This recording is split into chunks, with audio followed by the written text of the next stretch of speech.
Morning all. The government is facing calls for an inquiry after a former Conservative minister claims she was sacked from her role after party whips said her Muslim faith was making colleagues uncomfortable. In an interview with the Sunday Times, the MP Nusrat Ghani says she was told in early 2020 her Muslimness was raised as an issue at a meeting in Downing Street. However, the government chief whip, Mark Spencer, has branded her claims completely false and defamatory. Well, in an interview with the Sunday Times, the MP said this: "It was like being punched in the stomach. I felt humiliated and powerless." She continues, "I will not pretend that this hasn't shaken my faith in the party." But in response, the chief whip took to Twitter last night. "These accusations are completely false," says Mark Spencer, "and I consider them to be defamatory. I have never used those words attributed to me." It is disappointing that when this issue was raised before, Ms Ghani declined to refer the matter to the Conservative Party for a formal investigation. More of the detail now from our political correspondent, Rob Pyle. Nusrat Ghani made history in 2018 when she was the first female Muslim minister to speak from the dispatch box, the front bench position where the Prime Minister speaks from in PMQs. Now, she was cheered when she did that, but now in an interview with the Sunday Times, she says that when she was sacked from that ministerial position in the Department for Transport, she was told that part of the reason why she was sacked was because some people were uncomfortable with what she said was termed her Muslim woman minister status, and that part of the reason as well was that she hadn't been loyal enough to the Conservative Party and not defended them against Islamophobia accusations. She said she was told this by a government whip. Of course, the whips are the enforcers that are responsible essentially for party discipline. Now, in a pretty rare intervention, because you rarely hear from whips on the record anyway, the chief whip, who's essentially in charge of the team of enforcers, Mark Spencer, issued a public denial last night, but also identified himself as the person that Nus Ghani was referring to. He said in a series of tweets, which were initially deleted but then republished, "To ensure other whips are not drawn into this matter, I'm identifying myself as the person Nusrat Ghani MP has made claims about this evening. These accusations are completely false and I consider them to be defamatory. I have never used those words attributed to me. It is disappointing that when this issue was raised before, Ms Ghani declined to refer the matter to the Conservative Party for a formal investigation." Now, Nusrat Ghani says in this interview with the Sunday Times the reason why she hasn't raised this sooner was because at the time she was told that if she did, she'd be ostracised by colleagues and also have her career and her reputation destroyed. What we have seen is concern coming really from across the political spectrum. The Education Secretary, Nadhim Zahawi, said there is no place for Islamophobia within the Conservative Party and has called for an investigation. We've heard from former Chief Whip Mark Harper, that says there should be an inquiry. Also, the Labour Party asking for Downing Street and the Conservative Party to open an investigation as well. And William Ragg, that Tory MP that's meeting the police next week about accusations of blackmail, says that the party really needs to do better.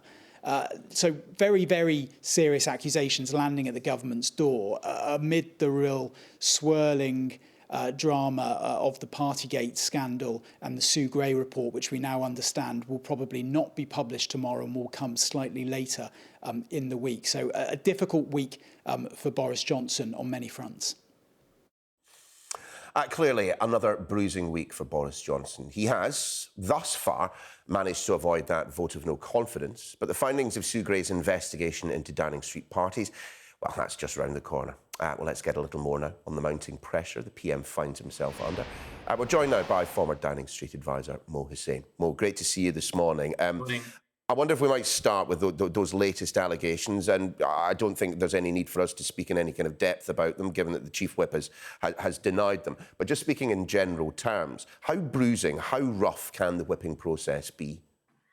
It can be quite difficult. There's always going to be about carrots and sticks, because your job as a whip is to try and make sure that MPs delivered the government's promises and commitments, and they honoured the manifesto commitments that they themselves stood on as MPs. So often whips will use things like promises of government jobs, or perhaps a minister will go and visit your constituency at some point, or you might get some funding for an election campaign in your patch as well. So that, I think, has been part of the cause.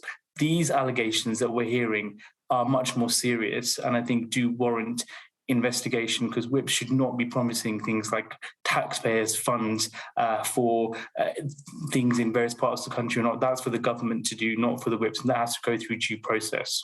Yeah, I mean, just on that topic, I mean, it does feel, well, I've been speaking to a few old Westminster hands over the past couple of days, and they're saying, look, come on, it's always been like this. There's always been the strong arm tactic. But it does rather feel that in promising or withholding promises, promised money, making direct threats, there has a line may well have been crossed, and putting this stuff into the public domain makes it far less likely it's going to ever happen again. Yeah, exactly. And it's a real breakdown of trust that we're now seeing between the whips and some backbenchers. And I think this is part of the problem. The 80-seat majority, as great as that was and has been, is a double-edged sword, because the more backbenchers you have to almost corral and look after, they're not all going to get government jobs, because there aren't enough jobs. So you can't promise all of them something, and there's always going to be some people who feel that they probably, once they've rebelled once, can rebel again. So it is a challenge, but there are limits to what the whip should be certainly using and saying and doing. All eyes, though, remain on Sue Gray, and whenever that report may ultimately be produced, it does again feel like over the past couple of days, and again revelations in the papers this morning, that the remit, the width with which Sue Gray has cast her net has expanded, and that can only be a bad thing for those she's investigating. Yeah, indeed. And it does make you wonder just how much she has been told in her various investigations, if she's learning things from the press as well, and therefore continuing her investigations. And this is dangerous, because the longer this is left, there is more scope for further revelations and further pieces of evidence to come out, adding to this drip narrative that we have seen around parties and around other things that were happening, we're told were happening, that should not have been happening. And that does not bode well, because MPs who have been wavering and perhaps after last week gave the Prime Minister a bit more time until the report was done, still need convincing and still need to be shown that they made, they have a decision to make post that report coming out. And I think it still feels relatively febrile. Yeah, I mean, as is so often the case with the Sunday papers, it's the detail that emerges in the margins of the story, not necessarily on the front page, which is perhaps most revealing. The idea that the Prime Minister has found himself in such a sticky wicket that he's had to set up his own shadow whipping operation doesn't speak of a man in command of his party. No, definitely not. I think the authority has been draining away for a while, and now certainly in number 10 behind the scenes there will be a lot of focus on attempting to limit the damage, almost trying to prepare for what this report will say. Is everything included? Is everything out there? Is there scope for other things to be revealed, either in the report will be damagingly, or even more damagingly after the report has been published? What if there's another big revelation that hasn't been covered at all? There'll be an focus on party management as well, as you alluded to. It seems that the Prime Minister is getting ready to put up a fight in any potential vote of no confidence. This involves identifying which MPs might be wavering, which MPs need a lot more convincing, and what can be done to bring them around. And then we focus on the bigger picture. You've heard a lot in the last few days of some MPs being a bit more visible to come and defend the Prime Minister. And suddenly the narrative has shifted from not just let's wait for the Sue Gray report, but talking about the bigger calls that they say he has got right on vaccination, on perhaps not going into stronger lockdown measures. So there's a lot of work going on behind the scenes, but whether it will be enough is, I think, the big question here. Well, that's the big question I'm going to ask you to answer, Mo. From your perspective, can he do it? Can he recover this one?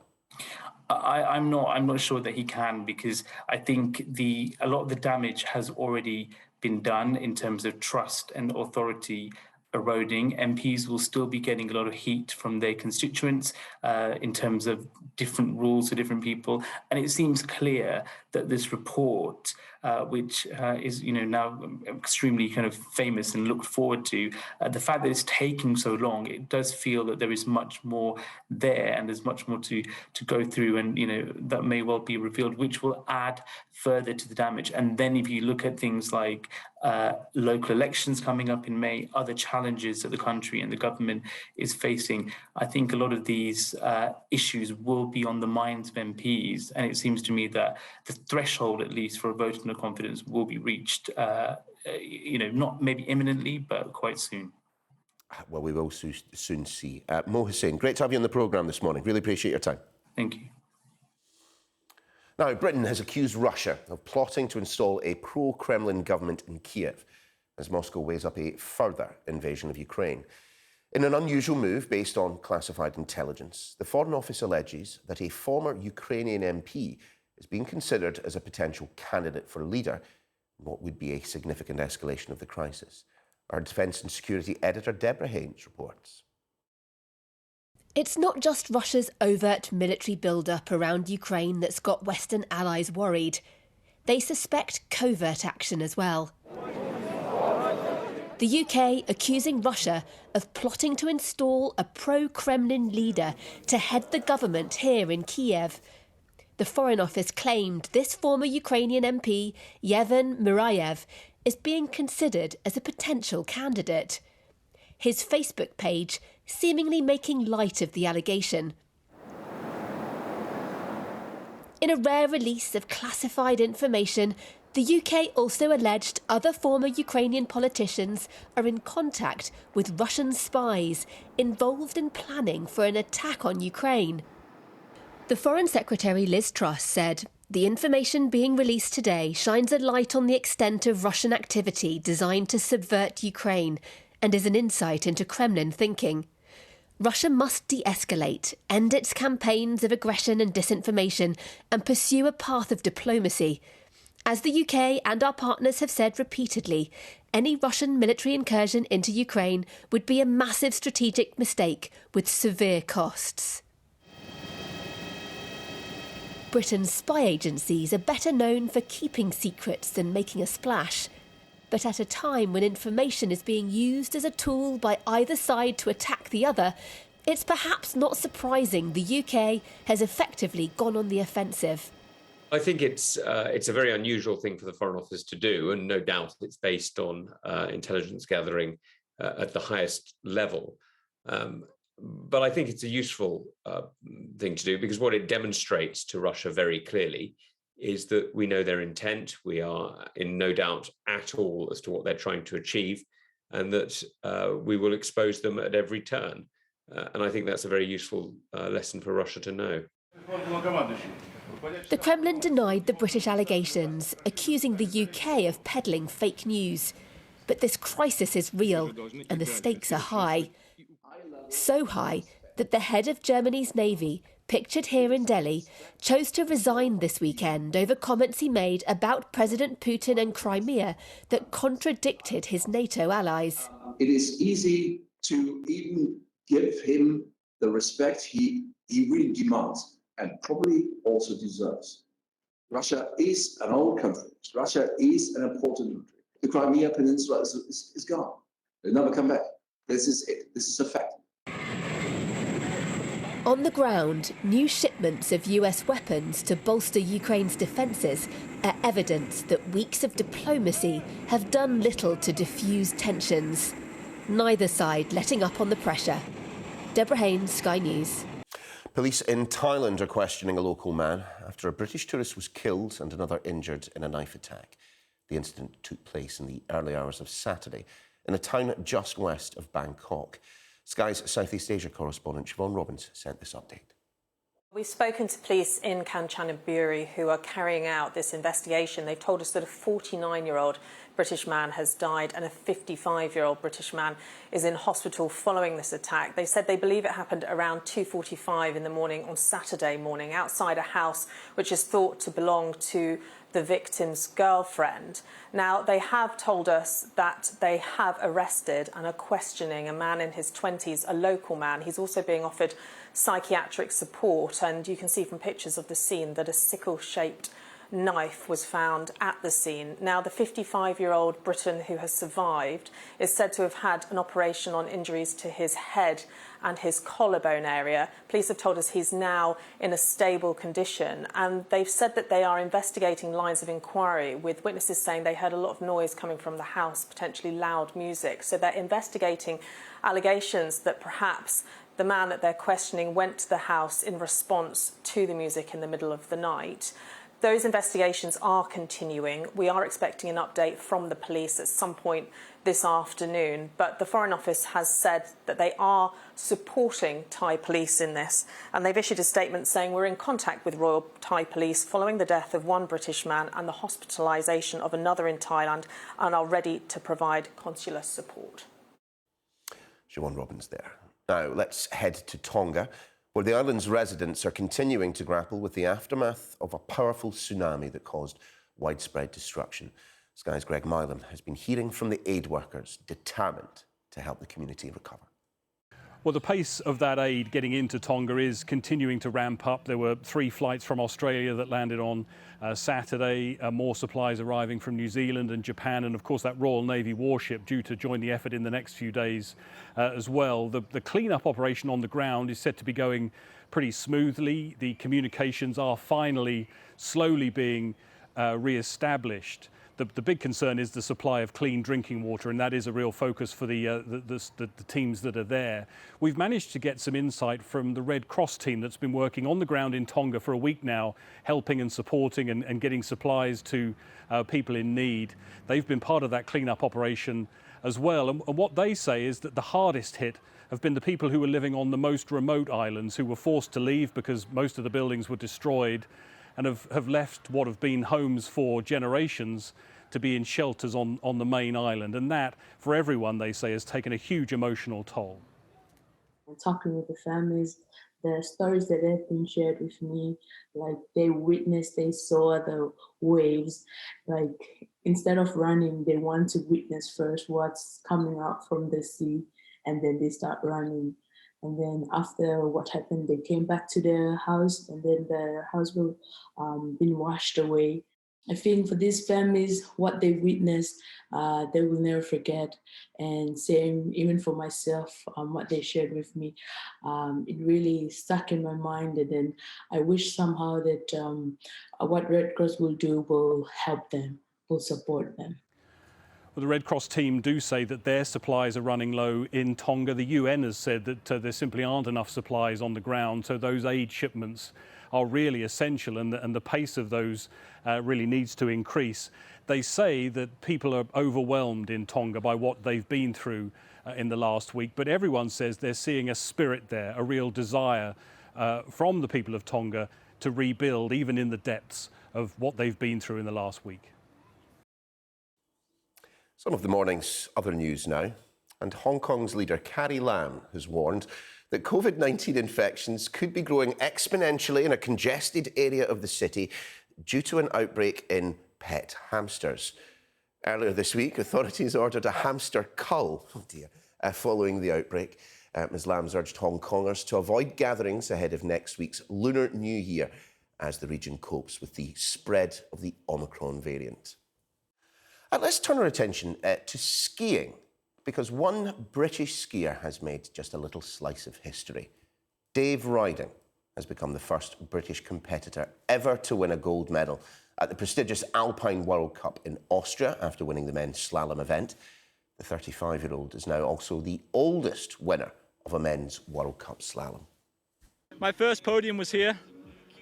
You know, I'm 35, so I didn't know if I could keep going and do this. So to do it at this age was not easy, but thanks to my team, they kept pushing me more than I often want. But yeah, it means the world.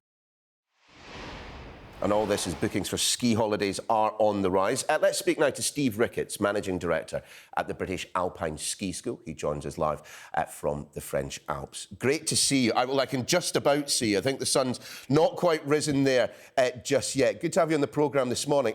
Look, can we start? You know, it's not the topic that we booked you to speak on this morning, but I'm sure you will have a view, Steve, on that fantastic success, a British skier winning a gold medal at the Alpine World Cup. It's fantastic, isn't it? Absolutely unbelievable. I have to send a massive congratulations to Dave Riding. It's hard for Brits to understand, but this is like a Grand Slam event. He's the first ever to win a World Cup event, the first Brit ever to win a World Cup event. And we're all absolutely over the moon.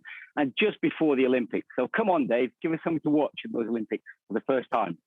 Fantastic. Well, that's all I can say. Well, we will have to keep our fingers crossed, won't we? But just tell us just a little bit then about how things have been for you. Of course, the French have relaxed all the COVID restrictions that have, I presume, paid to large swathes of your business over the past couple of years. Are things starting to pick up now? Yeah, like you say, it's been a couple of years, and we were very hopeful for this season, and there were some difficult times through December. But yes, it's all turned around now. Now that the borders are open. We're welcoming people back. We survived over the December period with different markets. So Brits couldn't come, but English-speaking tourists were coming from places like Australia. We even had Russians, lots of Irish coming out there. So the ski industry continued marginally for that time. But now people are more enthusiastic. They're starting to book. They're looking forward to the half term into the Easter period. So we're seeing a real influx in bookings. We've managed to go ahead with our training instructor program, which hasn't happened for 2 years. So we're so excited about that. That's our future. New instructors coming into the industry and new guides, and we're looking forward to them having an industry to come to. I do wonder, Steve, just how bad did things get for you and your business at those points where you weren't lucky enough to be able to see people travelling in any kind of numbers to the resort? It was a tough time, and we're a group of individuals, and people survived, and the community helped each other. But we were literally shut down for a whole year, so 18 months of no trading whatsoever, and people having to find other jobs at a time where it's difficult to find jobs. But everybody pulled together and made it through to now, and we're really hopeful.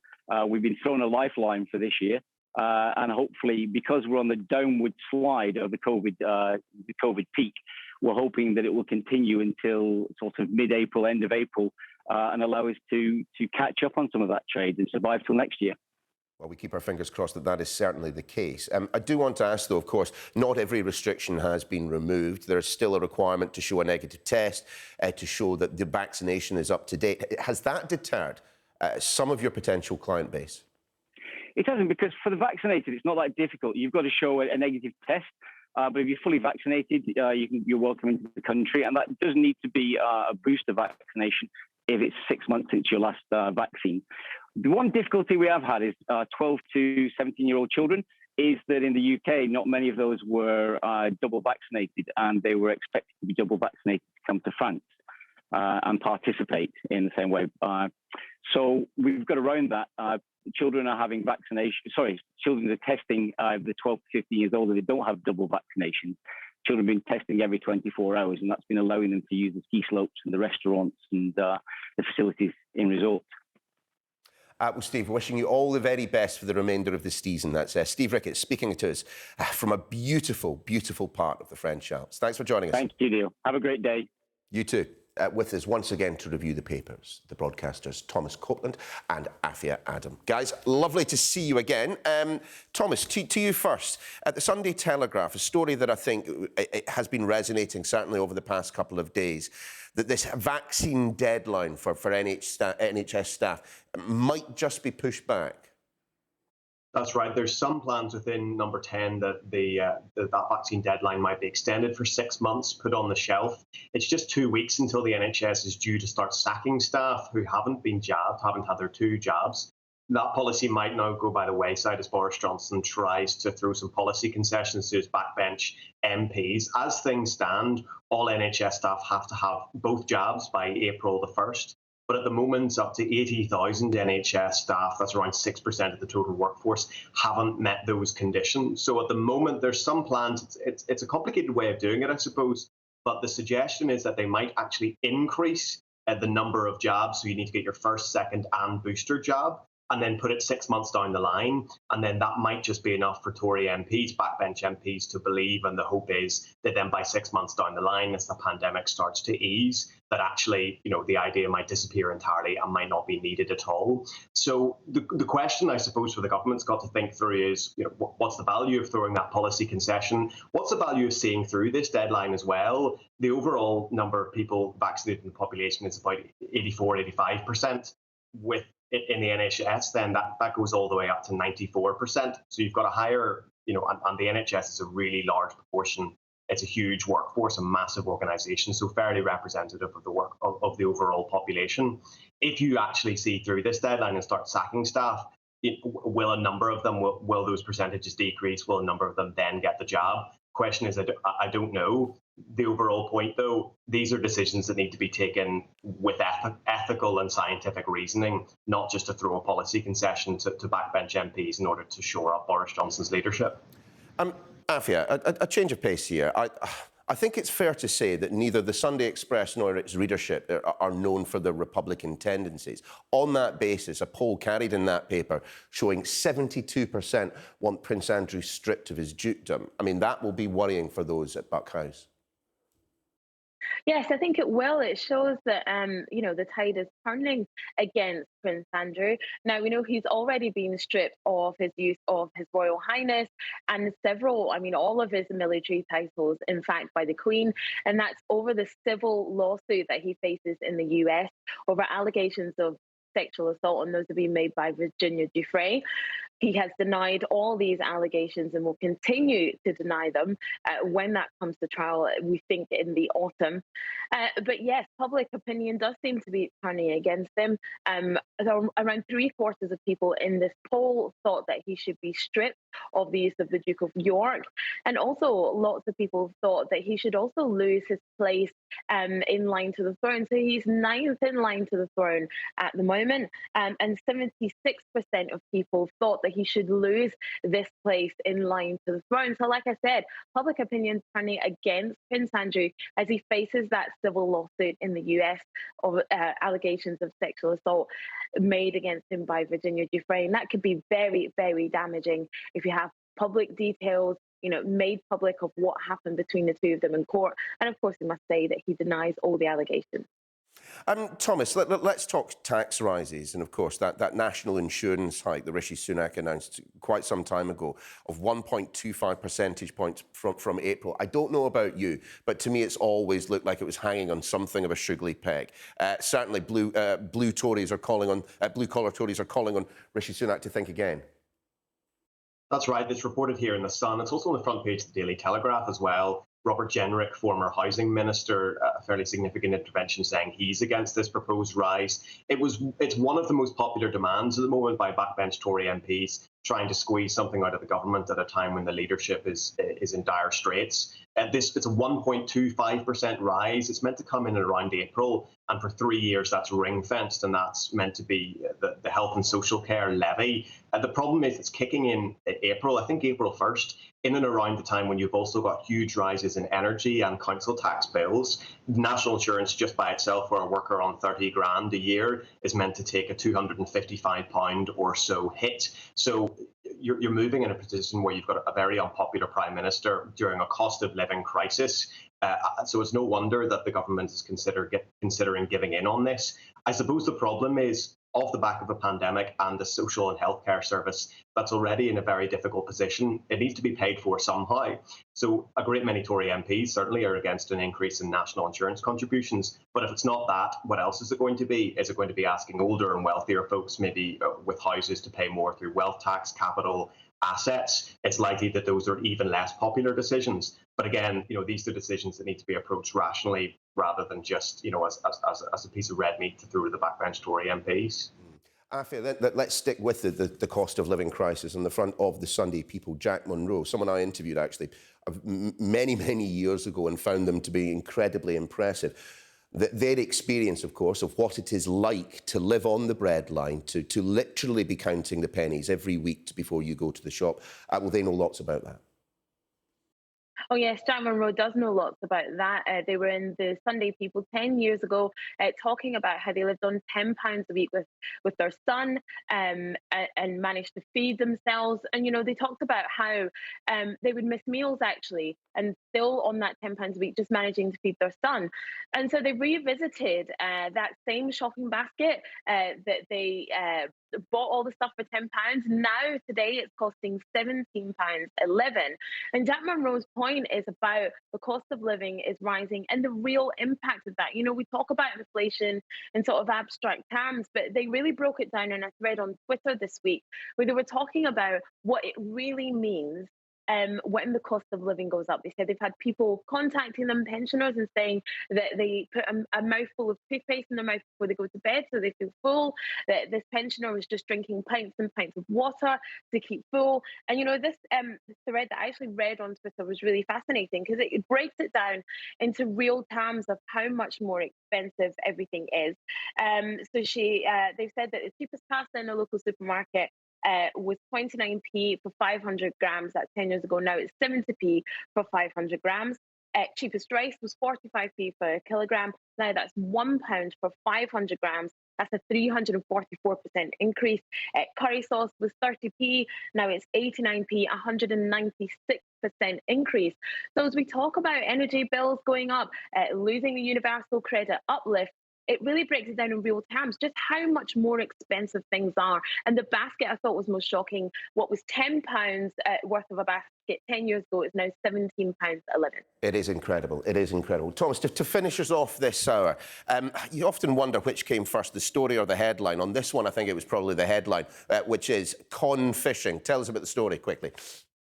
Yeah, you can always rely on the Sun to get a good headline. It's young offenders in Yorkshire being given the opportunity to have a go at angling, something I'm really in favour of, especially with young offenders. There's no point in throwing people in prison and throwing away the key. The reality is, especially with younger offenders, they will be rehabilitation is key. They will be back out into society. And it's initiatives like this actually giving young people an opportunity to try something different. And angling comes with all sorts of skills, patience, resilience, and appreciation of nature. Those are the kind of values we need to nurture as young people go through a rehabilitation process. Well done, Thomas. Both professional broadcasters there managing to cram in the stories into the short amount of time. Afia, Thomas, lovely to see you both this morning. Thanks very much for joining us.